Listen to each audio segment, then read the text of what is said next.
नमस्कार, अपने पकवान में आपका स्वागत है। आज हम बनाएंगे तिल और गुड़ के लड्डू। तो तिल और गुड़ के लड्डू बनाने के लिए हमने यहाँ पे 250 ग्राम तिल लिए हैं।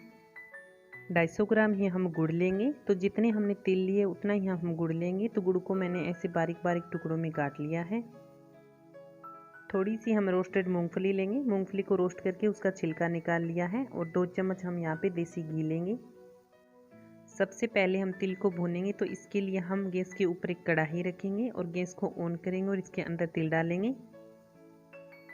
गैस का फ्लेम हम मीडियम रखेंगे और तिल को हम 5 मिनट तक इस तरह चलाते हुए रोस्ट कर लेंगे। तिल का हल्का सा कलर चेंज होने तक हम इनको रोस्ट करेंगे। तो इस तरह से लगातार चलाते हुए हम तिल को सेक लेंगे ताकि तिल जले नहीं। तिल को सेकते हुए लगभग हमें 5 से 6 मिनट हो चुकी है। आप देख सकते हो तिल का हल्का सा कलर चेंज हो गया है। इससे ज़्यादा तिल को हम रोस्ट नहीं करेंगे। तो अब हम गैस को ऑफ कर देंगे और तिल को एक बाउल के अंदर निकाल लेंगे। तिल को निकालकर हम अलग कर लेंगे और सेम उसी कढ़ाई को हम गरम करेंगे और इसके अंदर हम डालेंगे 2 चम्मच घी। घी की जगह आप तेल का भी इस्तेमाल कर सकते हो। जब हमारा घी मेल्ट हो जाएगा तब हम इसके अंदर डालेंगे गुड़। तो गुड़ को मैंने यहाँ बारीक बारीक टुकड़ों में काट लिया है। आप चाहें तो इसे ग्रेट भी कर सकते हो। फिर हम गुड़ के अंदर डालेंगे लगभग 2 चम्मच पानी। पानी डालने के बाद गुड़ को लगातार चलाते हुए हमें पकाना है जब तक हमारा गुड़ अच्छे से मेल्ट हो जाए। और फ्लेम को हमें मीडियम ही रखना है। धीरे धीरे गुड़ हमारा मेल्ट होता जाएगा और गुड़ के अंदर जो बड़े टुकड़े हैं उनको हम चम्मच या स्पैचुला की सहायता से इस तरह से तोड़ते हुए गुड़ को लगातार चलाते हुए हमें इसको एकदम मेल्ट होने तक पकाना है। गुड़ हमारा अच्छे से मेल्ट हो चुका है। तो गुड़ को हमें बहुत ज़्यादा नहीं पकाना है। अगर हमने गुड़ को बहुत ज़्यादा पका लिया तो लड्डू हमारे हार्ड हो जाएंगे। अगर गुड़ कम पका रह गया तो लड्डू हमारे ज़्यादा सॉफ्ट हो जाएंगे। तो चाशनी के ऊपर बबल्स आने तक हमें गुड़ को अच्छे से पकाना है।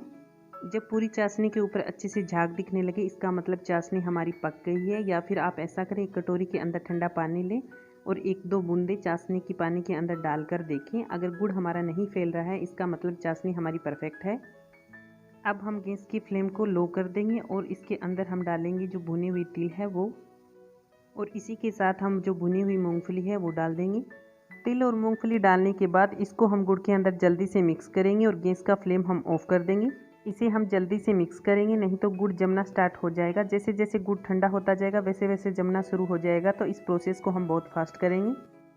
इसको अच्छे से मिक्स करने के बाद कढ़ाई को हम गैस से नीचे उतार लेंगे और अब हम इसके लड्डू बनाना शुरू करेंगे। तो एक कटोरी के अंदर ठंडा पानी डालकर हाथों में हम ठंडा पानी लगाएंगे और चम्मच की सहायता से मिक्सचर को उठाएंगे और हाथ में लेकर इसके गोल गोल लड्डू बना लेंगे। सावधानी से लड्डू बनाएं क्योंकि मिक्सचर गर्म होता है। तो हाथ पे पानी लगाकर ही लड्डू बनाएं। आप अपनी पसंद के अनुसार छोटा या बड़ा लड्डू बना सकते हो। जब आप लड्डू बनाएं तो लड्डू बनाने के लिए आप घर की किसी दूसरे मेंबर की मदद ले सकते हो ताकि गुड़ जल्दी से ठंडा न हो और ठंडा होने से पहले हमारे सारे लड्डू बन जाए। जब भी मिक्सचर आपके हाथों पे चिपकने लगे तो हथेलियों को पानी लगाकर पोंछ लें और लड्डू बनाएं। जैसे जैसे मिक्सचर हमारा ठंडा होगा वैसे वैसे लड्डू बनना थोड़ा मुश्किल होगा। तो आप चाहे तो थोड़ा सा पैन को गर्म करके लड्डू बनाएं। अगर आपने पैन को थोड़ा ज़्यादा गर्म कर लिया तो लड्डू आपके हार्ड बन जाएंगे। तो इस तरह से हम सारे लड्डू बनाकर तैयार कर लेंगे।